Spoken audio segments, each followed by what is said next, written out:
종말론 사무소 출판부에서 신간이 나왔습니다. 책 이름은 9월의 마가복음이고요. 왜 9월인지는 책 머릿말에서 확인하실 수 있습니다. 마가복음 원문을 보고 제가 번역한 것을 모아서 출간했고 마가복음 전장을 다루고 있습니다. 늘상 익숙하면서도 시원하게 이해되지 않았던 복음서를, 특히 마가복음을 아주 낯설게 읽도록 돕는 번역입니다.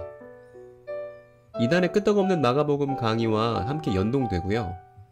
종이책은 북쿠크와 전국 유명 인터넷 서점에서, 그리고 전자책은 네이버 스마트 스토어에서 만나보실 수 있습니다. 설명란의 링크를 참조해주세요.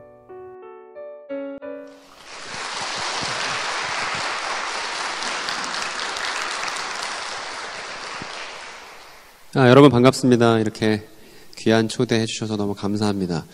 제가 수원 사람이에요. 그래서 수원에서 원주로 어제 왔습니다. 그래서 하룻밤 자고 원주 구경도 하고 이제 여러분들을 만나게 됐는데, 제가 너무 여러분들을 만나고 싶고 또 교회에 필요한 얘기를 전달해야겠다는 생각을 갖고 불이 나게 나오다가 자켓을 챙겨야 된다는 걸 깜빡한 거예요. 그래서 이렇게 자켓 없이 여러분 앞에 서서 민망하게 생각합니다. 그런데 자켓은 잊었지만 그럼에도 불구하고 여러분들이 꼭 아셔야만 하는 내용에 대해서는 잊지 않고 있으니까 오늘 얘기를 잘 들어주셨으면 좋겠습니다. 그리고 온라인으로 들으시는 분들도 계실 거예요. 그리고 오늘부터 시작하는 4번의 강의를 영상으로 남겨놓을 겁니다. 그래서 여러분들이 반복적으로 보셔서 반드시 성도로서, 교인으로서 아시고 표현할 수 있어야만 하는 내용들을 말씀드릴 테니까요. 집중해서 들어주셨으면 좋겠습니다. 여러분, 저는 목사도 아니고 이제는 전도사도 아닙니다. 저는 일개라는 말은 좀 부적절한 것 같아요. 하나님께서 성령으로 거룩하게 임명해 주신 성도의 자격으로 지금 이 자리에 있습니다. 그리고 제가 갖고 있는 이 성도라는 위대한 자격을 여러분도 갖고 계시잖아요. 맞습니까, 여러분? 우리 성도로서 이 자리에 있는데, 이 성도로서 이 작금에 돌아가는 세태를 볼 때 마음이 너무나 아파요. 어떤 것이냐면, 사랑하는 연인이, 또 친구가, 가족이 성경 해석의 문제 때문에 서로 미워하고 상처 입고 눈물 흘리는 일들이 전국 도처에서 지금 벌어지고 있습니다. 그런데 문제는 뭐냐면, 그동안 이 교회가 이 사이비 이단 문제에 대해서 어떻게 대처했냐 하면, 미워하고 손가락질하고 손절하고 물리적인 거리를 유지하는 방식으로만 이 문제를 대처했단 말입니다. 이게 교회답지 않아요. 적어도 예수님 스타일이 아니에요. 그래서 오늘부터 제가 말씀드리려는 내용은 이 교회가 어떻게 하면 이 사이비 이단 문제를 예수님 스타일로 대할 수 있는지, 그리고 이게 얼마나 기쁘고 재밌고 아름다운 일인지에 대한 얘기를 하려고 합니다. 여러분 혹시 이런 찬양 아시나요? 어린 친구들은 모를 수도 있는데 나이가 있는 성도분들이신다면 다 아실 거예요. 죄인도 원수도 그렇죠. 친구로 변한다잖아요. 여러분의 삶에 이런 경험 있으십니까? 죄인도 원수도 친구로 변한다. 저는 이 찬양 가사가 제 삶이 됐어요. 왜냐하면 제가 2년 전에 결혼을 했는데요. 여기 저희 아내도 와 있습니다만, 결혼식을 했는데 제가 성격이 모가나고 별로 친구가 없는 사람이었음에도 불구하고 제 결혼식 날 제가 신랑으로 딱 결혼식장 서서 하객석을 바라보니까 다 어떤 사람들이냐면 쟤도 신천지였는데 쟤도 신천지였는데 다 사이비 이단 경험했던 친구들이 이제는 더 이상 사이비 이단의 정체성을 벗고 제 친구가 되어서 제 결혼식을 축하해 줬었던 일이 2년 전이었습니다.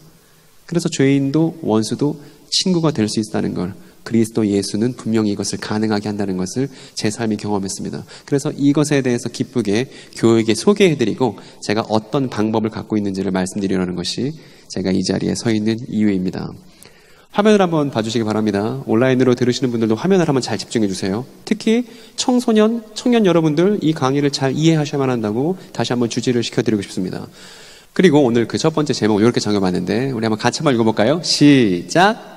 가짜 계시와 진짜 계시. 요거부터 우리가 시작을 하려고 합니다. 제가 예전에 어린이 전도사를 오래 했거든요. 그래서 어린이들에게 성경 얘기를 하려면 저렇게 캐릭터가 있어야 되고 인형이 있어야 아이들이 잘 집중하고 듣더라고요. 근데 애들만 그런 게 아니라 어른들도 그렇다는 걸 제가 깨달았습니다. 그래서 이제 캐릭터들을 만들어 봤는데, 여러분 저렇게 머리숱이 없는 사람 누구냐 하면 바울이에요. 기억을 해두시기 바랍니다. 앞으로 자주 나올 거니까. 그리고 그 옆에 있는 사람 누구냐 하면 이 사람은 누가입니다. 여러분 지금 얼굴을 잘 익혀두세요. 이제 기억하실 수 있겠죠? 바울이고 누가가 있습니다. 오늘 바울과 누가 얘기를 우리가 잘 알아야 이 시대의 과제, 하나님께서 교회에게 맡겨주신 시대의 과제를 우리가 잘 해결할 수 있습니다. 서론 얘기부터 해드릴게요. 여러분 이 사람 혹시 이 사람 누구신지 아시나요? 제가 잘 그렸는지 모르겠습니다만 이 사람은 만민중앙교회의 교주였던 이재록이라는 사람입니다. 비슷하죠? 얼마 전에 죽었어요. 근데 여러분 유감스럽게도 만민중앙교회 이재록 씨가 죽었을 때 만민중앙교회가 해체됐을까요? 그렇지 않습니다. 별로 그렇게 큰 일이 일어나지 않았습니다. 지금 그 딸들이 열심히 또 사이비 이단 장사를 지금 하고 있고요. 옆에 있는 사람은 우리가 또 많이 얘기할 이만희 씨입니다. 신천지에 지금 수장으로 있고, 그리고 옆에 있는 사람은 누구냐면 정명석 씨예요. JMS로 우리가 잘 알고 있죠. 그리고 이 사람은 장길자라는 사람입니다. 하나님의 교회에서 여자 하나님이라고 얘기하는 장길자 씨가 있고요. 그리고 이 모든 이단들의 거의 뿌리와도 같은 통일교라는 이단이 있죠. 저 사람은 통일교에 지금 교주로 있는 한학자라는 사람입니다. 이렇게 있습니다.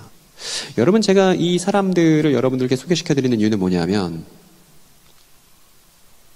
나이를 한번 보세요. 나이가 어떻습니까?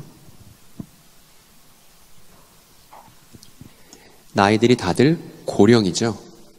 그래서 필연적으로 제가 예언을 한 가지, 분명한 예언을 한 가지 한다면 사이비 이단 교주들의 죽음을 우리는 동시대에 경험하게 될 거예요. 한 사람씩 사이비 이단 교주들이 죽어나가는 걸 우리가 보게 될 것입니다. 우리 시대 말이에요. 그런데 걱정이 있습니다. 어떤 걱정이냐면 사이비 이단 교주가 죽는 건 대단히 당연한 일이면서도 우리가 이 사건을 전략적으로 활용할 필요가 있습니다. 무슨 얘기냐 하면 그동안 한국교회는 사이비 이단이 흥망성쇠를 겪는 것을 그저 지켜봤습니다. 그래서 여러분 잘 아실 거예요. 예전에 천부교라고 전도관이라는 이단이 있었습니다. 그 천부교라는 이단이 있었는데 그 이단의 박태선이라는 수장이 죽었을 때 천부교가 큰 타격을 입었죠. 그런데 한국교회가 그 천부교에 있었던 사람들에 대해서 이해하고 위로하고 다시 우리의 교인들로 돌아올 수 있도록 다리를 만들지 않았을 때 어떻게 됐냐면 천부교에서 이탈했었던 많은 사람들이 장막성전이라는 신흥 종교를 다시 세웠습니다. 그리고 장막성전은 유재열 씨라는 사람이 교주로 있었는데 장막성전이 쇠락했을 때 그 장막성전 안에 있는 사람들에 대해서 한국교회가 아무런 대처도 하지 않았다가 장막성전 이탈자들이 뭘 만들었냐 면 신천지를 만든 거예요. 그래서 사이비 이단에 지금 몸담고 있는 사람들이 그 사이비 이단이 쇠락을 맞게 되더라도 그 안에 있는 사람들이 다시 제대로 된 신앙 안에 바른 하나님에 대한 이해 안으로 돌아오지 않는다면 제2의 신천지, 제2의 신흥 종교를 만드는 건 불을 보듯 뻔한 일이라는 걸 이제 우리가 역사를 통해서 알게 됐습니다. 그래서 걱정하는 거예요. 뭐냐면 한국교회는 또다시 같은 잘못을 반복하게 될까? 저렇게 사이비 이단 교주의 죽음을 통해서 그 집단이 큰 타격을 입었을 때 한국교회가 또 수수방관하는 것 때문에 우리의 다음 세대들에게, 우리의 청년들에게, 우리의 어린이들에게 또다시 새로운 신흥 종교를 넘겨주게 될까?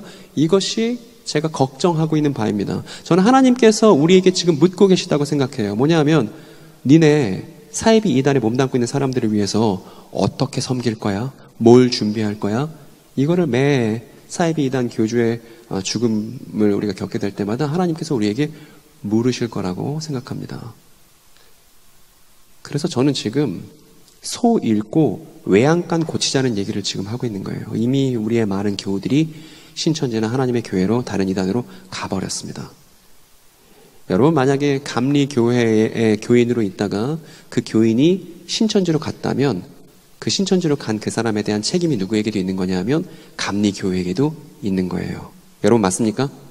감리교뿐만 아니라 장로교회에 있었던 교인이 신천지의 말에 설득돼서 신천지로 갔다면 이건 장로교회에도 마땅히 책임이 있는 것입니다. 그래서 우리는 외양간을 잘 고칠 필요가 있어요. 기가 막히게 외양간을 잘 고칠 필요가 있습니다. 그래서 우리가 이 외양간을 잘 고쳐놓으면 저는 이 외양간 고치는 이 작업을 명명하기를 요셉의 곡식창고 프로젝트라고 오래전부터 불러왔습니다. 요셉의 곡식창고 프로젝트. 지금 풍년일 때 아직 사이비 이단 교주가 죽지 않았을 때 우리가 교회를 잘 갖춰놓으면 사이비 이단에서 빠져나온 사람들을 우리가 충분히 이해하고 위로할 수 있고 그들이 갖고 있는 성경에 대한 질문들에 대해서 해결해 줄 수 있는 그런 교회로 갖춰 놓는다면 우리가 그 외양간으로 많은 사람들이 다시 돌아온다는 것을 우리 시대 안에서 경험할 수 있게 되고 또 이 시대 안에 사이비 이단 문제를 해결할 수 있다고 믿고 있습니다. 그래서 지금 제가 이 자리에 있는 거예요. 여러분 하나 여쭤보고 싶습니다. 사이비 이단 문제를 우리 시대에 끝장낼 수 있다고 생각하세요? 끄덕끄덕이에요? 절레절레예요? 저는 끄덕끄덕이에요. 그래서 여기에 삶을 걸었거든요. 성도로서 말입니다. 그리고 같은 성도들에게 여러분도 이 교회에게 하나님께서 부르시는 시대적 과제에 동참하라고 지금 원주 제일교회에게 요청하고 있는 것이죠. 그래서 이제 4번의 강의를 어떻게 할까 고민을 많이 했습니다. 그래서 목차를 만들어 봤는데 일단 일부 주제는 이렇습니다. 가짜 계시와 진짜 계시 분별하기. 그리고 이제 2부, 3부, 4부까지 연결되게 되어 있습니다. 이 1부, 2부, 3부, 4부는 대단히 유기적으로 잘 연결되어 있습니다. 연속되는 강의들인데 이 강의들은 어떤 걸 여러분께 얘기할 거냐면 갈라디아서를 다룰 겁니다. 여러분. 갈라디아서. 여러분 들어나 보셨습니까? 갈라디아서? 갈라디아서 내용 혹시 뭔지 설명하실 수 있는 교인분 혹시 계신가요? 갈라디아서 이런 내용이다. 혹시 아시는 분 계십니까? 혹시 그러면 갈라디아서 좀 어려우면 창세기부터 요한계시록까지 이렇게 저렇게 어떻게 얘기가 흘러간다고 대충이라도 설명하실 수 있는 성도분 계십니까? 원주 제일교회 이렇게 큰 교회인데 한 분도 안 계신가요? 아니면 이제 눈치 보여서 민망하니까 손 못 드시는 걸 수도 있죠. 여러분 이렇습니다. 한국교회가 그동안 설교를 많이 했어요. 그래서 교인들이 듣는 것에 익숙해졌습니다. 그런데 성도들은 말할 수 있는 기회를 얻지 못했어요. 그래서 성경에 대해서 듣기는 많이 들었으나 정작 설명할 줄 모르는 반쪽짜리 성도를 한국교회가 양산해 왔습니다. 요즘에도 마찬가지고요. 그러다 보니까 정작 복음에 대해서 설명할 수 있는 성도를 만나는 건 어려운 일이에요. 복음에 대해서 설명해 보세요 하면 대부분 어떻게 얘기하냐면 그냥 예수님 믿고 그냥 천국 가는 거죠. 이 정도 수준에서 그치는 경우들이 대부분입니다. 제가 전국에 다니면서 순회하면서 여러 교회들을 다녔지만 창세기부터 요한계시록까지 어떤 내용인지 대충이라도 설명할 수 있는 교인을 만나는 건 불가능한 일이었습니다. 여러분.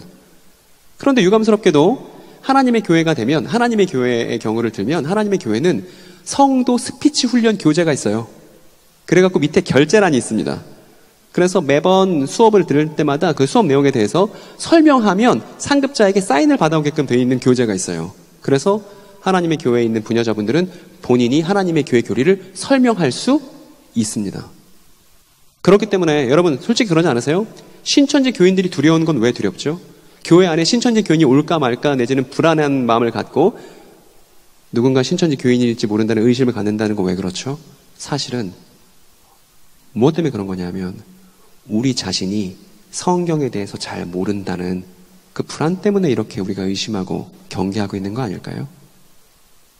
그래서 제가 말씀드리는 내용 간단합니다. 성경 내용을 설명할 수 있는 교인이 되어야 합니다. 이런 얘기하면 권사님들이 이러실 수 있죠. 성경 내용 설명하는 건 목사님들이나 하는 거죠. 전도사들이나 하는 거죠. 이렇게 하실 수 있죠. 전혀 그렇지 않아요. 우리가 성경을 들여다보면 1세기 교회로 돌아가 보면 1세기 교회 구성원들은 글자를 모르는 문맹이 대부분이었음에도 불구하고 누구나 구약 성경 이야기에서부터 어떻게 예수 그리스도가 결말인지 설명할 수 있었어요. 심지어 스데반 같은 경우에는 스데반은 죽기 직전에 당신 죽기 직전에 할 말 있으면 해보셔 라고 했을 때 무슨 얘기를 했냐 하면 옛날에 아브라함이라는 사람이 있었죠 하면서 성경 이야기를 통해서 예수 그리스도를 설명할 수 있었단 말입니다. 그런데 사이비 이단에 속한 사람들은 그릇된 교리에 대해서 설명할 수 있는데 정작 한국교회 교인들은 올바른 교리 내용에 대해서 많이 듣기는 듣지만 이것을 설명할 수 없게끔 됐던 이 불일치 때문에 오늘날 사이비 이단 문제가 더 꼬여가고 있다는 것입니다. 그래서 적어도 원주 제일교회에서 유년부터 생활하고 청소년이 되고 청년부가 되고 장년부가 되면 그 사람은 적어도 성경 전반에 대해서 설명할 수 있는 신앙이 되어야만 합니다. 그게 없으면 어떤 희망도 기대도 걸기가 어렵습니다, 여러분. 여러분, 이 원주 지역사회 안에서 복음을 공론화하는 일이 필요합니다. 다시 한번요. 원주 지역사회 안에서 복음을 공론화하는 일이 필요합니다. 근데 이거는 목회자가 할 수 있는 일이 아니에요. 성도들의 입에서 입으로 되는 것이 공론화입니다. 근데 이 원주 지역 안에서 복음이 공론화되지 않았을 때 어떤 현상이 벌어지냐 하면 사이비 이단의 창궐이 벌어집니다. 즉 우리의 이웃들이 복음이 뭔지 모르는 거예요. 성경 이야기가 뭔지 모르는 거예요. 그러니까 그릇된 이야기에 설득되어 간다는 것입니다. 그러니까 만약에 다른 여타 지역보다 원주 지역의 사이비 이단 문제가 심각하다면 누구 책임이에요, 여러분? 우리 옆 사람 보고 인사할까요? 네 책임이라고 빨리 얘기하세요, 빨리. 여러분 책임이에요. 여러분 책임이라고요. 복음을 내가 말할 수 있고 이걸 주변에 전하고 때를 얻든지 못 얻든지 복음은 이런 거라고 설명할 수 있는 공부와 표현과 실천을 해본 적이 없지 않습니까? 그래서 이제라도 공부를 해보자는 겁니다. 외양간을 고치기 위해서. 그래서 여러분들 오늘은 제가 보니까 필기하시는 분들이 별로 안 보여요. 근데 내일부터 이어지는 시간 속에서는 반드시 필기도구를 갖고 오셔야 됩니다. 그냥 여러분이 듣기만 하시면 혼전하셔서 정신을 잃어버리실 수도 있으니까 꼭 필기도구를 갖고 오셔서 적고 써보고 2인 1조로 짝을 정해서 제가 얘기했었던 얘기들을 옆에 있는 성도분에게 얘기해보는 스피치 훈련하는 것을 반드시 해보셔야 됩니다. 이걸 신천지도 하고 하나님의 교회도 하더라고요. 이건 교육에 있어서 당연히 해야만 하는. 그래서 오늘 제 강의의 성취도는 제가 했었던 강의 내용들 여러분들이 적절하게 표현할 수 있냐 없냐에 달려 있습니다. 여러분 준비되셨나요? 준비되셨습니까? 각오가 별로 느껴지지가 않습니다. 준비되셨어요? 해보겠습니다. 갈라디아서를 한번 보겠습니다. 일단 계시를 아시나요? 제가 단언컨대 4번의 강의 내용만 제대로 알아도 여러분은 사이비 이단 문제에 대해서 웃을 수 있을 거예요. 그리고 주변에 안타까운 사람들에게 얘기하고 싶어서 안달이 나실 겁니다. 이 4번의 강의를 제가 준비하려고 제가 밥 먹는 시간 빼고 다 여기다 쏟았습니다. 그러니까 잘 들으셔서 다 여러분 것으로 만드세요. 첫 번째, 계시를 아시나요? 갈라디아서를 잘 연구하다 보면 현대에도 우리가 활용할 수 있는 사이비 이단 문제의 아주 중요한 주제들을 우리가 만나게 됩니다. 그 중에 첫 번째가 계시에 대한 것인데요. 계시를 받았다는 사람들이 너무나 많습니다. 일단 이 할아버지가 대표적인 사람인데 신천지 교인들은 다 이만희 씨가 계시를 받았다고 믿고 있습니다. 그런데 40년 동안 신천지 40년 역사 속에서 이만희 씨가 뭐라고 가르쳐 왔냐면 내가 1977년 가을 요한계시록 1장과 같은 계시를 받고 경기도 과천 장막성전으로 왔지 이렇게 가르쳐 왔습니다. 그러니까 10만에 육박하는 모든 신천지 교인들은 이만희 씨가 저런 계시를 받았다는 것을 수용하고 믿고 있는 것이죠. 심지어 저런 내용을 책에다도 써놨습니다. 그리고 이만희 씨만 그런 게 아니고요. 사이비단 교주들은 하나같이 공통점이 있습니다. 어떤 공통점이냐면 다 본인이 무슨 계시를 받았대요. 그리고 저 말에 설득되는 거 아니겠습니까? 그런데 여러분, 그러면 계시를 받았다고 할 때 계시는 무슨 뜻인 거예요? 계시가 뭡니까, 여러분? 계시. 여러분 저도 충분히 이해합니다. 이렇게 얘기하다가 듣는데 익숙하셔서 뭔가 얘기를 같이 설교 중에 강의 중에 하시는 게 좀 낯설 수 있다고 생각이 듭니다. 근데 제가 있을 땐 그렇지 않죠. 우리 다 같은 성도들이니까 뭔가 하실 말씀 있으면 번쩍 손 들고 얘기하시면 됩니다. 계시가 이거 같다. 혹시 말씀하실 수 있는 분 계신가요? 계시 이거다. 편하게 한번 들어볼까요? 아니 이 큰 교회 한 명이 없습니까? 계시 뭡니까? 눈치 싸움 시작됐죠? 계시 뭐예요, 여러분? 저 답변 나올 때까지 안 할 거예요. 뭐예요, 계시?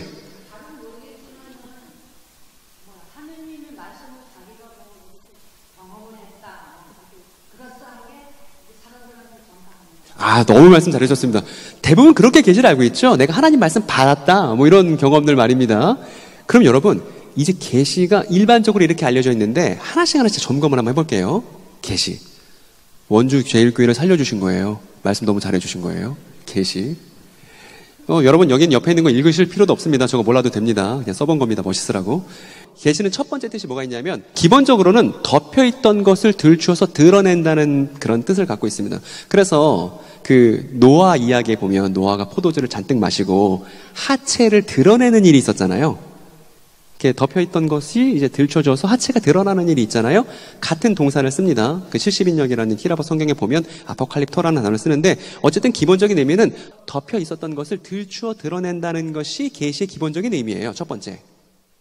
그런데 이게 하나님께서 감추어 계시다가 그 하나님이 이제 들추어서 자기를 드러내시면 그걸 우리가 일반적으로 알고 있는 계시라고 부르는 거예요.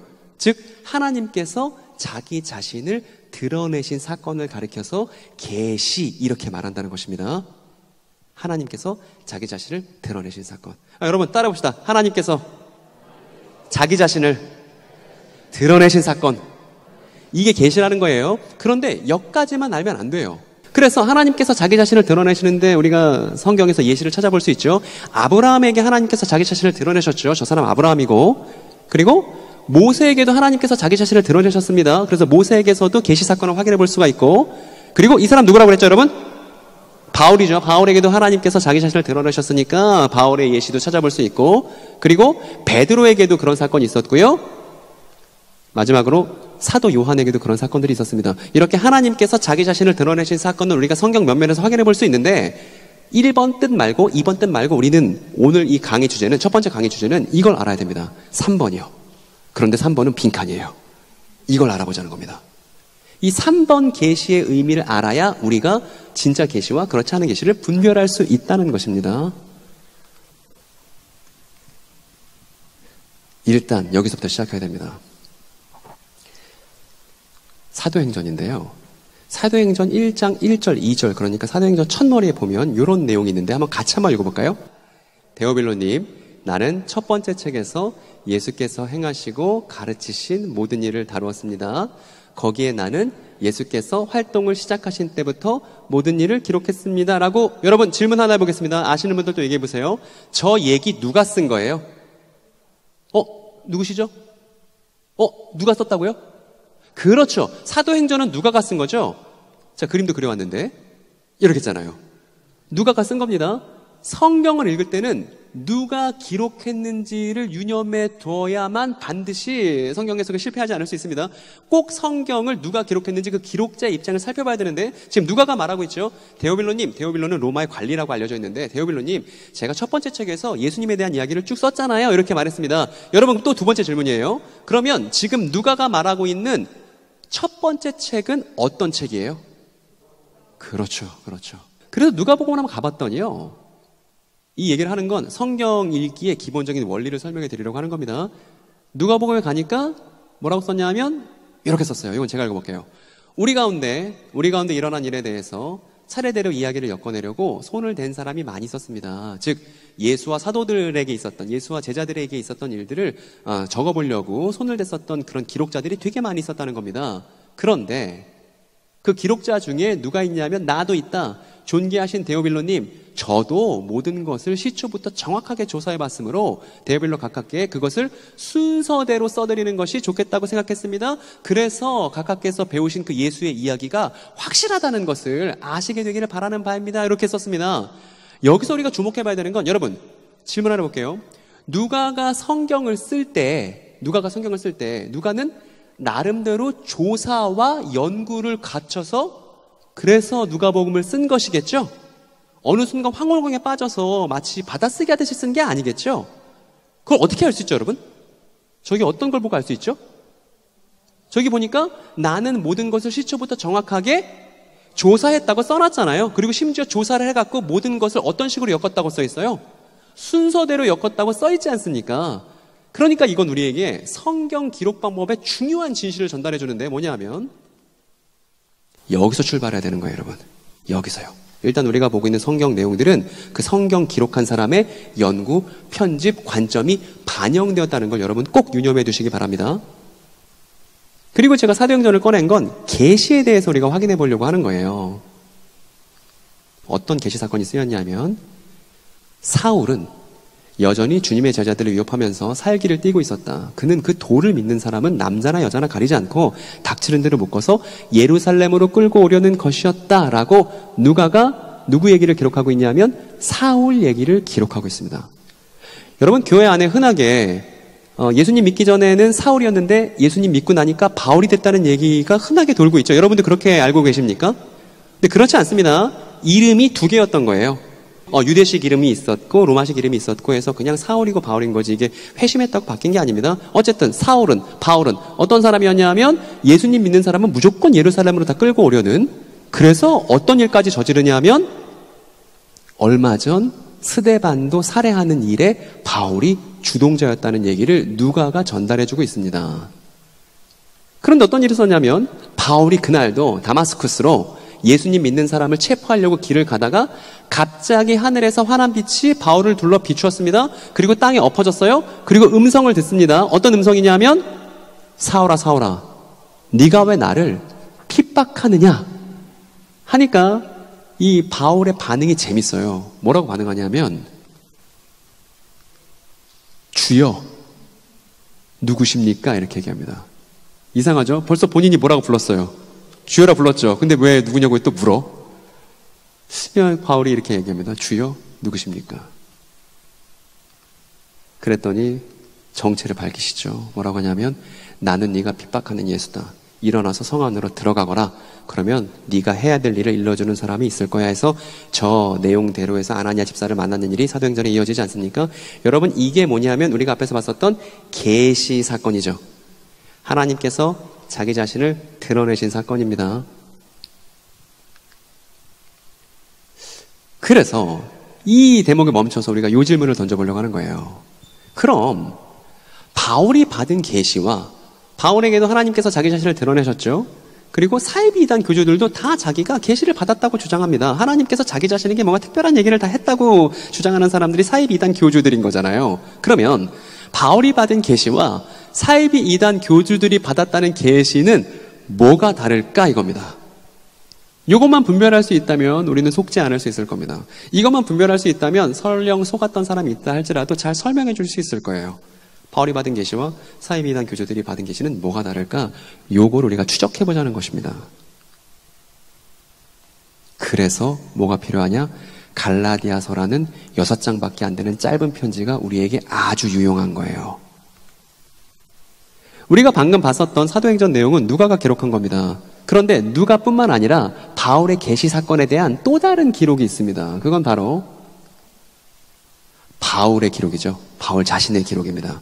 그래서 성경은 하나의 사건에 대해서 여러 기록자들을 두고 있는 경우들이 많습니다.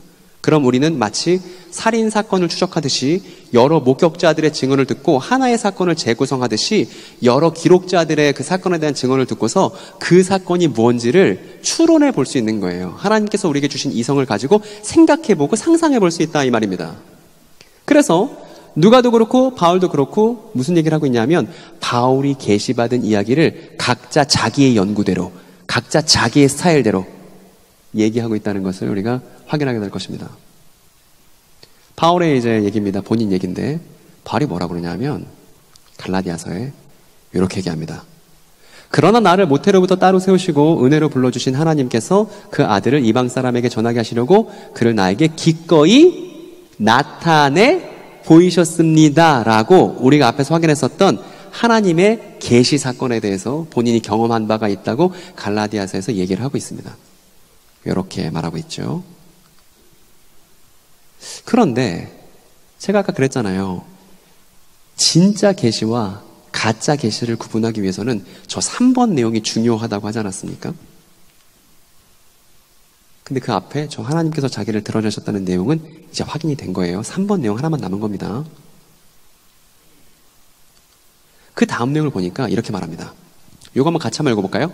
그때 나는 사람들과 의논하지 않았고 또 나보다 먼저 사도가 된 사람들을 만나려고 예루살렘으로 올라가지도 않았습니다.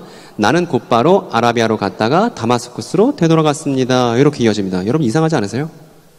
바울이 지금 저는 하나님의 계시 사건을 경험했습니다 라고 얘기하고 그 다음에 곧장 무슨 얘기하냐면 저 근데 다른 사람들과 의논한 적이 없고요. 저보다 먼저 사도가 된 사람들을 만난 적도 없고요. 예루살렘으로 간 적도 없습니다. 곧장 아라비아로 갔다가 다마스쿠스로 되돌아갔습니다 라는 얘기로 이어진다는 겁니다.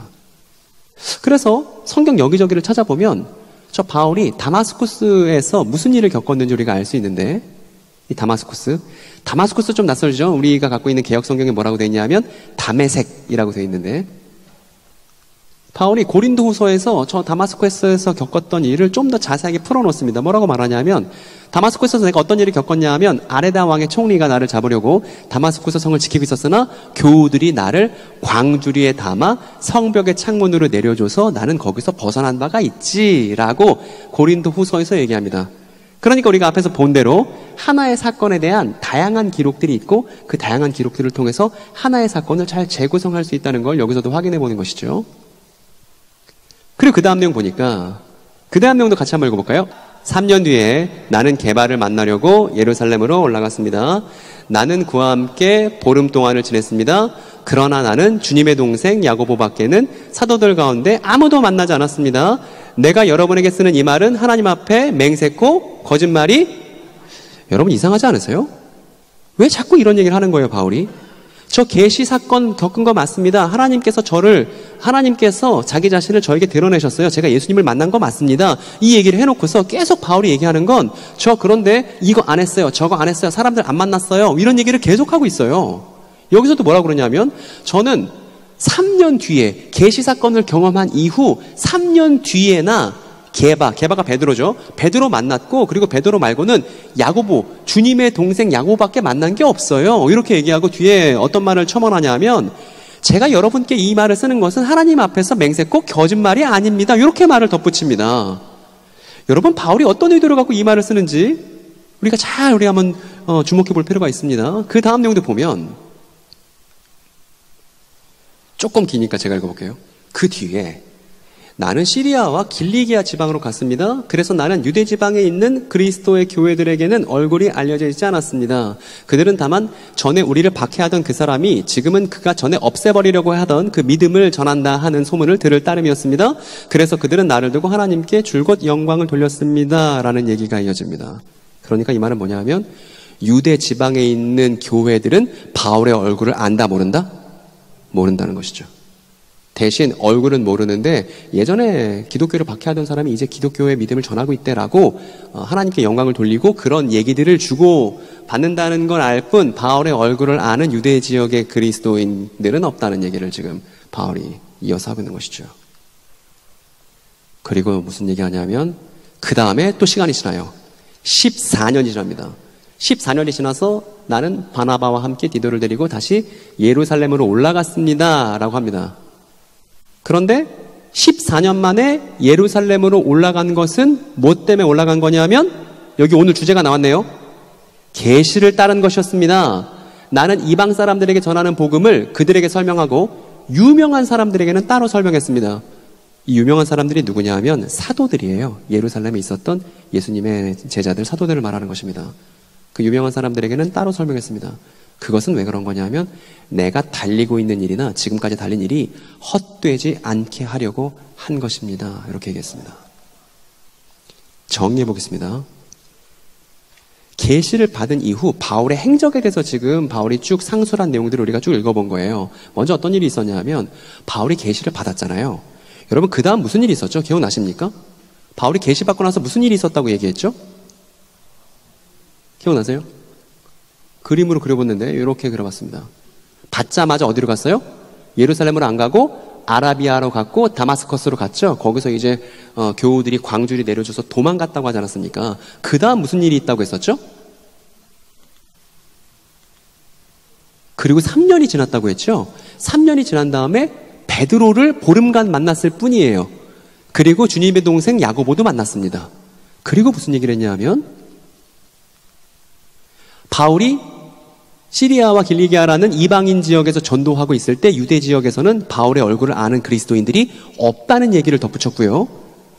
그리고 마지막으로 그리고 나서 14년이 지나고 나서야 계시를 따라서 예루살렘에 방문해서 자신이 받은 복음, 자신이 계시받았던 복음에 대해서 사도들에게 설명했다는 얘기를 하는 것이 갈라디아서 처음 1장, 2장의 얘기예요.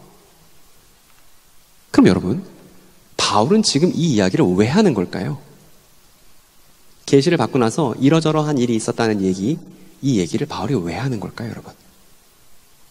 이게 진짜 계시와 가짜 계시를 구분하는 분수령입니다. 그리고 우리 옆에 항상 있었던 그 책에 한결같이 쓰여 있었던 2000년 동안이나 말이에요. 왜 바울은 이런 얘기를 구구절절 하는 것일까요?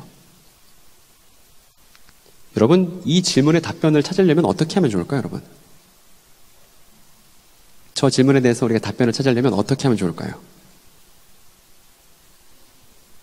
네? 뭐 좋습니다. 맞는 말씀입니다만 일단 가장 쉬운 방법, 누구나 할 수 있는 가장 쉬운 방법은 갈라디아서 그 다음 내용을 읽어보면 되죠. 그죠? 지금 바울이 갈라디아서 1, 2장에서 쭉 이런 일이 있었다고 했으니까 왜 이런 얘기를 하는 건지 알려면 그 다음 내용을 읽어보면 되잖아요. 문맥을 따라서 읽어보면 되지 않습니까? 그래서 제가 그 다음 내용도 준비해 왔습니다. 이렇게요. 요거는 같이 읽어봅시다. 멋있는 구절이니까.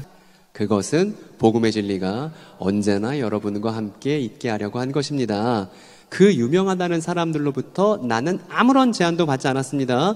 그들이 어떤 사람이든지 나에게는 아무 상관이 없습니다. 하나님께서는 사람을 겉모양으로 판단하지 않으십니다. 이렇게 합니다. 14년 만에 예루살렘으로 가서 본인이 계시받았던 복음을 사도들에게 설명했던 건 왜 그런 거냐 하면 복음의 진리가 언제나 여러분과 함께 있게 하려고 내가 그렇게 한 겁니다 라고 바로 얘기합니다. 아직까지는 잘 이해가 안 될 텐데 뒤에 보면 그 유명하다는 그 사도들로부터 저는 제한받은 게 없어요 이렇게 얘기하고요. 저 유대인 사도들로부터 말입니다. 그리고 뭐라고 하냐면 그 유명한 유대인 사도들은 나에게 아무런 제한도 한 게 없습니다. 도리어 그들은 깨달은 게 있는데 뭘 깨달았냐 하면 베드로는 유대인들에게 할례받은 사람들에게 복음을 전하는 일을 맡은 것과 같이 나는 할례받지 않은 이방인들에게 복음을 전하는 일을 맡았다는 것을 알게 되었습니다 라고 말합니다. 즉 바울은 유대인들 사도로부터 미리 전수받은 내용들이 없고 그리고 바울은 유대인들 사도를 만나서 그들에게 뭔가 새롭게 배운 내용이 아무것도 없었다는 겁니다. 그리고 그 다음 내용 보면 그래서 어떻게 되냐면 기둥으로 인정받는 야고보와 베드로와 요한은 하나님이 나에게 주신 은혜를 인정하고 나와 바나바에게 오른손을 내밀어서 친교의 약속을 했습니다 라고 이제 이 단락이 마무리가 됩니다. 이렇게요. 여러분 그러면 이 얘기를 왜 한 것이냐면 바울은 중요한 두 가지를 지금 얘기하려고 해요. 바울은 중요한 두 가지를 얘기하려고 합니다. 이 갈라디아서라는 편지를 통해서 말입니다. 첫 번째는 뭐냐 하면 이거예요. 요거 한번 같이 읽어볼까요? 내가 전하는 복음은 사람으로부터가 아니라 하나님의 계시를 통해 알게 된 것이다. 이 얘기를 너무나 하고 싶어 합니다. 내가 계시를 받았어. 근데 내가 계시 받은 건 사도들로부터 배운 게 아니야. 사도들로부터 들은 게 아니야. 하나님으로부터 받은 게 확실해 라는 걸 증명하고 싶은 겁니다. 왜냐하면 계시를 받고 나서 3년 뒤에 베드로 그냥 볼을 만났을 뿐이고 야고보 만났을 뿐이고 다른 사도들은 만난 바가 없고 그리고 나서 시간이 한참 지나서 14년이 지나고 나서야 사도들과 접촉이 있었기 때문에 내가 그동안 이방인 지역을 돌아다니면서 사람들에게 전했었던 이방인들에게 전했던 복음은 사도들로부터 배우거나 영향을 받은 게 아니라 하나님으로부터 직접 받은 내용을 내가 이방인들에게 전했던 거야. 이 얘기를 열심히 했던 것이죠. 그리고 두 번째가 진짜 중요합니다. 이것도 한번 같이 읽어볼까요? 내가 전하는 복음의 내용은 다른 사도들도 동의하는 복음이다. 이 얘기를 한 거예요. 바울이 14년 만에 예루살렘으로 올라갔습니다. 올라가서 자신이 그동안 이방인 지역에 전파했었던 복음의 내용을 사도들에게 소개했어요. 소개했더니 나머지 사도들의 반응이 어땠냐면 그거 우리가 받은 계시의 내용과 동일하다고 맞다고 그 내용은 복음이 확실하다고 해서 뭐 했냐면 서로 친교의 악수를 하고 같은 내용의 복음을 갖고 베드로는 유대인들에게 가고 바울은 이방인들에게 가는 일이 이제 벌어지는 것이죠. 그러니까 바울은 이 얘기를 갈라디아서에 줄줄 왜 쓰는 거냐 하면 내가 받은 복음의 내용, 계시의 내용은 하나님으로부터 받은 것이 확실하고 출처가 하나님인 게 확실하고 그리고 내가 받은 하나님의 계시를 누구도 인정하고 동의했냐면 나머지 사도들도 동의하고 인정했어. 이 얘기를 갈라디아 교회에게 절절하게 전하는 이 서론이 갈라디아서의 서론이라는 것입니다. 정해보면 저 모든 내용들 갈라디아서를 그저 문맥 그대로 눈으로 읽었을 때 따라 나오는 저 모든 내용들은 저 두 가지 내용을 말하고 싶었던 거예요. 그래서 우리는 이제 계시를 정의할 때 원주 제일교회뿐만 아니라 원주 제일감리교회뿐만 아니라 전 세계에 있는 모든 그리스도에 지치된 사람들이 계시의 내용에 대해서 반드시 저 3번 내용을 알고 있어야만 합니다. 계시, 성경이 계시라고 말할 때 특히 신약 성경이 계시라고 말할 때 그 계시는 뭐냐 하면 하나님께서 자기 자신을 드러내신 사건임과 더불어 사도들 모두가 함께 인정한 내용이어야 계시 사건이라고 우리가 인정할 수 있다는 것입니다. 여러분 동의하십니까? 우리가 갈라디아서 문맥을 잘 따라왔습니까? 갈라디아서는 이걸 말하고 있는 거예요. 하나님께서 자기 자신을 드러내셨습니다, 바울에게. 그리고 바울은 이 내용이 다른 사도들이 들었을 때 충분히 인정할 만한 내용이라고 갈라디아 교회에게 지금 말하고 있단 말입니다. 그러니까 계시는 뭐냐면 하나님께서 주신 것과 더불어서 반드시 다음에 조건이 필요한데 사도들 모두가 함께 인정한 내용이 아니라면 계시가 아니에요. 그러니까 누군가가 내가 대단한 계시를 받았어, 하나님이 나한테 나타나서 뭔가 대단한 얘기를 했어, 그렇다 하더라도 그 사람이 개인적인 독창적인 계시를 받았다면, 다른 사도들이 인정할 만한 내용이 아니라면, 성경에 쓰여있는 다른 사도들의 진술과 다른 얘기를 한다면 그건 성경이 말하는 계시라고 우리가 인정할 수 없다는 것입니다. 없다는 것입니다. 그래서 아까 성도분이 잘 말씀해 주신 거예요. 하나님께서 말씀을 주신 겁니다. 그런데 그 말씀이 진짜 계시 사건인지 아닌지 알려면 어떤 조건이 필요해요? 나머지 모든 사도들이 같이 인정한 내용이어야만 한다는 거예요. 그런데 계시받았다는 사람 많잖아요. 이만희 씨의 경우를 얘기하면 이만희 씨가 이렇게 얘기합니다. 40년간 말입니다. 40년간 바울은 온전하게 깨달은 게 아니야. 부분적으로만 깨달은 거야. 그리고 복음보다 뭐가 중요하냐면 계시록이 중요해. 그런데 계시록을 푼 사람은 전 세계에 누구밖에 없냐면 나밖에 없어. 이렇게 이만희 씨가 40년간 주장해 왔습니다. 여러분, 저 주장을 우리가 논리적으로, 성경적으로, 합리적으로 이제 비판할 수 있겠죠. 저 주장이 왜 잘못됐습니까? 왜 저렇게 말하는 이만희 씨의 계시가 왜 거짓이죠? 다른 사도들을 무시하고 심지어 바울도 제쳐놓고 본인만 알고 있다고 하는 내용이잖아요. 이런 내용들은 사도들 모두가 인정한 내용이 아니기 때문에 성경에서 말하는 계시가 아닌 것이죠. 그래서 이단인 거예요. 그러면 갈라디아 지역에 대체 어떤 문제가 생겼길래 바울이 이렇게 갈라디아서라는 편지에 이 계시 조건에 대해서 말하고 있는지를 살펴보겠습니다. 이렇게 얘기하네요. 갈라디아서 1장, 그 전에요. 모든 편지들, 신약 성경의 모든 서신서들은 이 첫 대목에 가장 중요한 내용들을 자기소개에 압축시켜서 쓰고 있습니다. 여러분, 우리야 오늘 핸드폰도 있고 글씨 쓸 수 있고 해서 뭔가 쓰고 지우고 하는 게 컴퓨터 자판에는 백스페이스도 있잖아요. 글씨를 쓰고 지울 수 있었잖아요. 근데 당시 고대인들은, 2000년 전 고대인들은 이 글자를 읽고 쓰는 건 상위 10%의 소수만 할 수 있는 일이었고, 특히 필기구, 양피지 이런 것들은 대단히 고가의 상품이었습니다. 그래서 뭔가 기록으로 남긴다는 건 대단히 돈이 많이 들어가는 그런 부담스러운 일이었습니다. 그렇기 때문에 뭔가 한번 글자로 쓴다고 했을 때 아깝잖아요. 한번 쓰고 지울 수가 없지 않습니까? 그래서 이 고대 편지들, 고대 기록들은 어떻게 쓰냐면 이미 머릿속에 모든 구성들을 다 갖고 있어요. 다 갖고 이제 처음에 어떻게 쓰고 중간에 어떻게 쓰고 마지막에 어떻게 쓸지 다 구상을 해놓습니다. 그리고 나서 펜을 드는 거예요. 한 번도 안 틀릴 거라는 작심하고 말입니다. 그래서 이 모든 구성을 머릿속에 바울이 갖고서 갈라디아서를 쓰게 됩니다. 그렇기 때문에 모든 서신서들의 저 첫 대목이 아주 중요합니다. 그리고 저 첫 대목을 잘 이해하면 이 이후 편지 내용이 어떨 건지도 우리가 짐작해 볼 수 있거든요. 이 갈라디아서 1장 1, 2절 이 첫 대목을 우리가 한번 같이 읽어보도록 하겠습니다.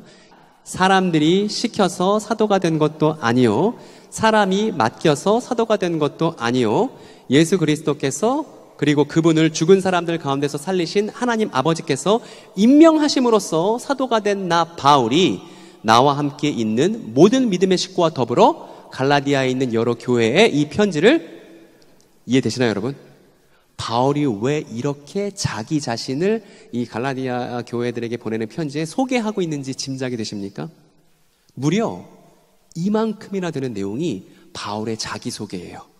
그 자기소개는 어떤 것이냐면, 나 사람들이 시켜서 사도가 된 거 아니야. 나 사도들이랑 친해서 사도 역할하는 거 아니야. 예수 그리스도와 하나님 아버지의 계시를 통해서 내가 사도가 된 게 분명해 라는 얘기를 길게 지금 쓰고 있잖아요. 얼마나 길게 쓴 거냐 하면 다른 서신서들을 갖고 왔는데 빌립보서에서는 자기소개가 이래요. 자기소개가 어떻죠? 단촐해요. 그냥 그리스도 예수의 종 바울이 이렇게 넘어갑니다. 데살로니가 전서는 어떻죠? 자기소개도 없어요. 그냥 바울과 실로아나 디모데가 하면서 끝납니다. 그리고 나중에는 전형적인 문구가 생겨요. 하나님의 뜻으로 말미암아 그리스도 예수의 사도가 된 바울은. 그리고 고린도전서에서도 하나님의 뜻을 따라 그리스도 예수의 사도로 부르심을 받은 바울은 이렇게 넘어갑니다. 근데 여러분, 다른 서신서들과 달리 갈라디아서에는 자기소개가 대단히 길고, 또 다른 서신서에서는 감사 인사가 항상 있어요. 이러니까 너무 감사하다, 저러니까 감사하다. 그런데 갈라디아서에만 유독 이래서 저래서 감사하다는 내용이 없어요. 되게 다급해요.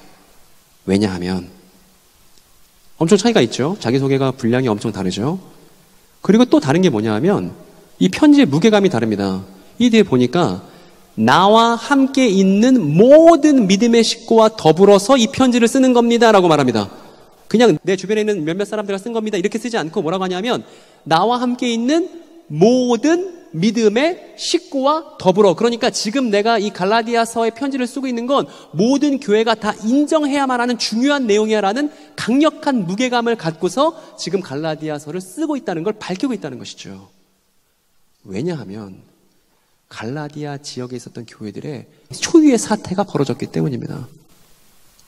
그 사태는 뭐냐 하면 저 내용을 얘기하려고 서론을 저렇게 쓴 것인데 이런 일이 벌어졌습니다, 여러분. 이런 일이에요. 여러분을 은혜 안으로 불러주신 분에게서 여러분이 그렇게도 빨리 떠나 다른 복음으로 넘어가는 데는 나는 놀라지 않을 수 없습니다. 실제로 다른 복음이 있는 게 아닙니다. 다만 몇몇 사람들이 여러분을 교란시켜서 그리스도의 복음을 왜곡시키려고 하는 것뿐입니다 라는 문제가 발생한 거예요. 여러분, 이 문제 어떤 문제입니까? 사이비 이단이 교회에 잠입하고 교회의 복음을 훼손하려는 문제가 오늘날만 있었던 게 아니고 2000년 전 초대교회에서도 갈라디아 지역에 있었던 교회들도 이런 문제들을 겪고 있었던 것이죠. 그 당시에는 오늘날에는 신천지도 있고 GMS도 있고 여러 이단들이 있지만 그 당시엔 어떤 잘못된 가르침이 있었는지를 여러분께 말씀드리겠습니다. 어떤 사람들이 있었냐면요, 이렇게 주장하는 거예요. 예수님도 사도들도 유대인이다. 고로 예수님을 따른다는 것은, 예수님을 믿고 따른다는 것은 유대인처럼 사는 게 예수님을 믿고 따르는 거다. 따라서 이방인 지역의 예수를 따르는 사람들도 할례를 받고 유대 율법으로 살아야 마땅하다 라고 말하는 사람들이 갈라디아 지역에, 이방인 교회들 지역에 대단히 많았던 것입니다. 그리고 이 사람들이 추가로 무슨 얘기하냐면 이렇게 말했던 것이죠. 근데 너희들에게 먼저 찾아왔던 바울이라는 사람 말 믿지 마.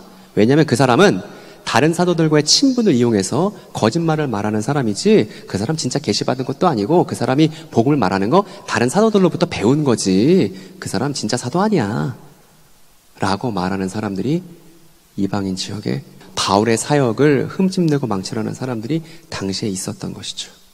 그래서 바울은 빨리 펜을 들어서 갈라디아 지역의 교회들에게 자기 자신이 누구인지, 그리고 자기 자신의 그 복음이, 계시를 통해서 알게 된 복음이 모든 사도들이 인정한 내용이라는 것을 빨리 밝힐 수밖에 없었던 것입니다. 그래서 바울이 갈라디아서에 이렇게 얘기합니다.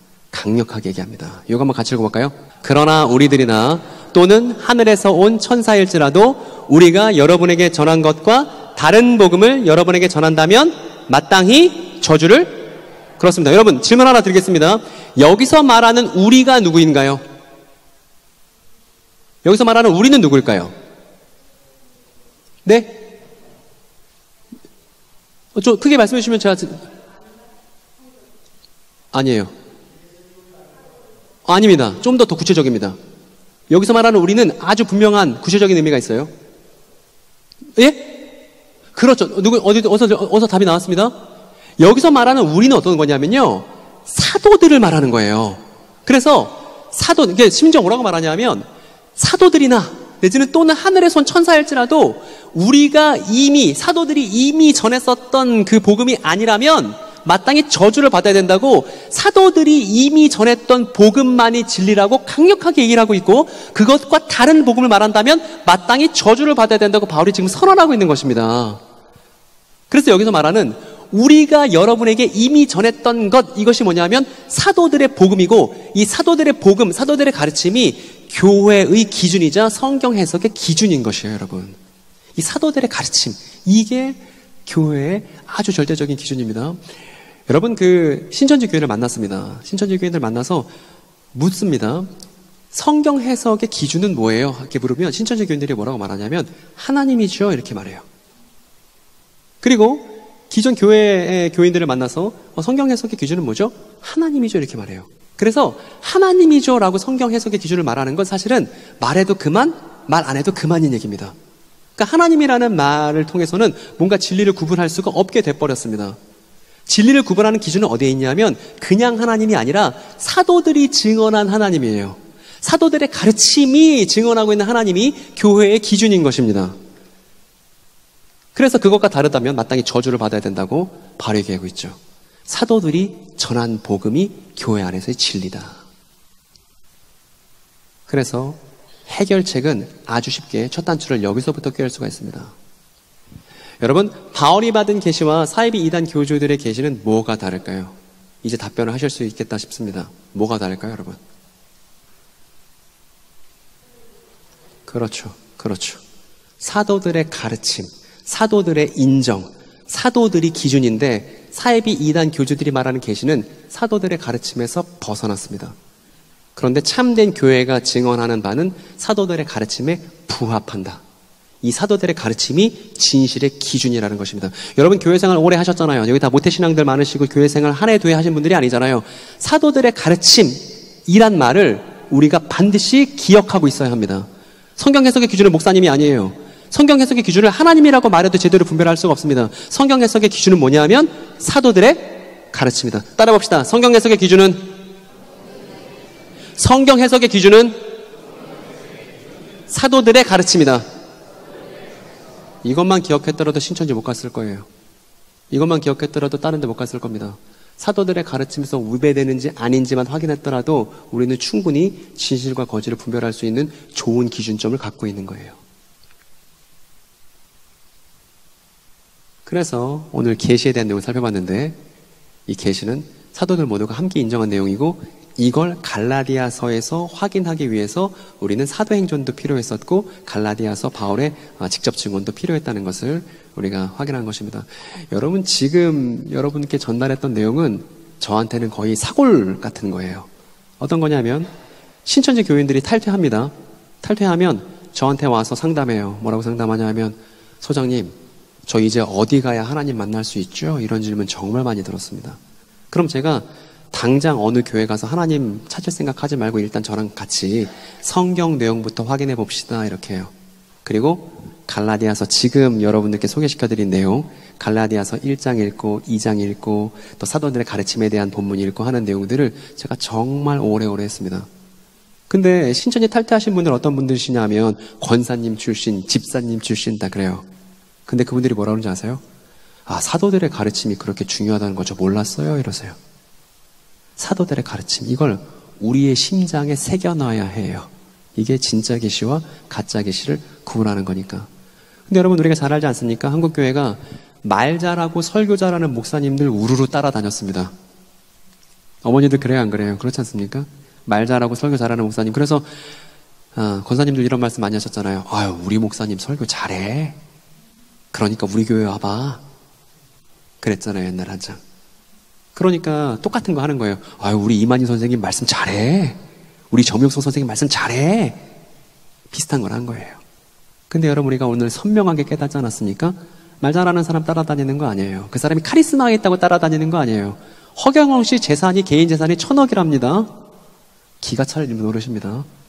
근데 진실과 거짓을 구별하는 그 기준은 말 잘하는 게 기준이 아니고요. 어디에 있다고 여러분? 사도들의 가르침에 있다. 그래서 성도라 함은 사도들의 가르침을 이해하고 들여다보며 이야기할 수 있는 그리고 주변에 진리에 대해서 고민하고 있는 사람들이 있다면 당신 진리에 대해서 고민할 때 사도들의 가르침을 들여다봐야 한다고 이걸 말해줄 수 있는 사람 그 사람이 성도다운 성도라고 말할 수 있습니다. 그래서 이제 제가 사도들을 싹 다 그려봤습니다. 여러분 어떠세요? 그리느라 고생했겠어요? 안 했겠어요? 엄청 고생했겠죠? 제가 12사도 플러스 이제 바울까지 다 그려봤습니다. 앞으로 저 사도들이 뭘 얘기했는지에 대해서 남은 3번의 시간 동안 우리가 갈라디아서를 중심으로 확인해 볼 건데 데살로니가 후서에 보면 결정적으로 오늘 모든 강의들을 요약할 수 있는 아주 결정적인 구절이 하나 있습니다. 제가 저 구절도 무 신천지 교인들에게, 신천지 경험자들에게 한 번, 두 번 얘기해 본 게 아닌 너무 많이 얘기했었던 구절인데 되게 소중한 구절이에요. 사이비 이단 사역에 있어서 말입니다. 죄인도 원수도 친구를 사는 데 있어서 되게 결정적인 구절이었습니다. 저 구절을 함께 한번 읽어볼까요? 하나님께서는 우리의 복음으로 여러분을 부르시고 여러분에게 우리 주 예수 그리스도의 영광을 얻게 하셨습니다. 그러므로 형제자매 여러분, 든든히 서서 우리의 말이나 편지로 배운 전통을 굳게 지키십시오. 여러분, 여기서 우리가 누구예요? 그렇죠. 사도들이죠. 사도들의 말이나 편지를 배웠던 그 전통, 사도들의 가르침을 굳게 지키는 것이 교회입니다. 우리의 복음력이 나왔죠? 여기 우리 나왔죠? 사도들의 가르침이다. 그래서 제가 원주 제일교회 교인분들 한번 그려봤습니다. 저쪽엔 이제 남자 장년 성도가 계시고 저희 집사님 권사님이 계시고 저기 남자 청년 여자 청년이 있습니다. 다 자기라고 생각해 보세요. 그리고 모든 교회가 함께 고백해야 되는 내용들을 제가 정리를 한번 해봤습니다. 오늘 내용 정리. 여러분, 지금까지 제가 혼자 얘기하느라 너무나 고생 많이 했으니까 이번엔 여러분들이 큰 소리를 한번 읽어주시는 겁니다. 첫 번째입니다. 시작. 네, 계시는 하나님께서 자기 자신을 드러내신 사건이다. 두 번째, 네, 신약 성경은 어디 청계산 올라가갖고 막 계시받아서 받아쓰기 한다고 이런 게 아니에요. 모든 성경은 각 권들은 기록자의 조사와 연구를 통해 그 사람의 관점을 통해 기록됐다는 거, 이것도 꼭 가져가셔야만 합니다. 세 번째, 계시는 인정된 내용이며 교회는 이 사도들의 가르침을 기준으로 한다. 마지막 네 번째입니다. 다른 복음은 사도들의 가르침과 다른 거짓 복음이다. 바울이 아까 뭐라고 그랬습니까? 다른 복음은 없다고, 그런 복음은 존재하지 않는다고 말했습니다. 그건 뭐냐면 사도들의 가르침과 다른 진리 따위는 없다는 것입니다. 여러분, 오늘 모든 내용을 다 전달드렸습니다. 여러분 어떠셨나요? 어려우셨나요? 괜찮으셨죠? 들을만 하셨나요? 지루하진 않으셨나요? 제가 오늘 첫 번째 강의라서 좀 소프트하게 했고요. 이제 내일부터 조금 더 이제 하드한 거로 들어갈 거거든요. 여러분, 이 첫 번째 강의를 첫 단추를 잘 깨셨다면 두 번째, 세 번째, 네 번째 강의를 기대해 주세요. 그리고 우리가 갈라디아서 한 권을 잘 이해해서 바울의 이야기를 어디 가서나 설명할 수 있는 성도가 되기로 열심히 공부하셔야만 합니다. 한 가지 꼭 여러분께 약속을 받고 싶습니다. 여러분, 공부하실 거예요? 안 하실 거예요? 꼭 하셔야만 합니다. 우리가 하는 공부가 우리 자신의 어떤 지적인 만족을 위해서가 아니라 원주를 지킬 거예요. 원주를 지킬 거예요. 성도가 하는 사도들의 가르침에 대한 공부가 이 원주 지역사회의 복음을 공론화하는 일에 미랄이 될 것이고, 여러분의 공부가 원주 지역에서 진리를 강물같이 흐르게 하고 많은 사람들이 아, 이것이 진리구나 깨닫게 되는 그 일이 여러분의 공부에서 시작될 겁니다. 그러니까 다음 시간에 꼭 펜과 노트를 갖고 이 모든 내용을 열심히 공부하시고, 그리고 반드시 짝을 지어서 각자 말하기를 연습을 꼭 해보셔야 한다는 거, 아마 부목사님 들으셨으니까 아마 짝 다 교회 안에서 이제 매칭을 해주실 겁니다. 그래서 각자 집안에서든 교회에서든 짝을 지어서 오늘 한 내용들을 쭉 설명해 주셨으면 좋겠습니다. 그리고 오늘 한 내용들은 영상으로 올릴 거고요. 또 제가 운영하는 채널이 있습니다. 종말론 사무소라는 채널입니다. 종말론 사무소. 제 채널에 전국에 있는 교단, 교파를 초월해서 제가 정말 많은 교회들 순회 강연을 했는데 그 교회들마다 다니면서 했었던 모든 연속 강의들을 다 업로드해서 올려놨습니다. 그래서 여러분들이 공부하고자 하는 성도라면 제가 그동안 고심하고 공들였던 영상들이 여러분들에게 분명히 좋은 선물이 될 거라 확신합니다. 이 시간 같이 잠깐 기도하겠습니다.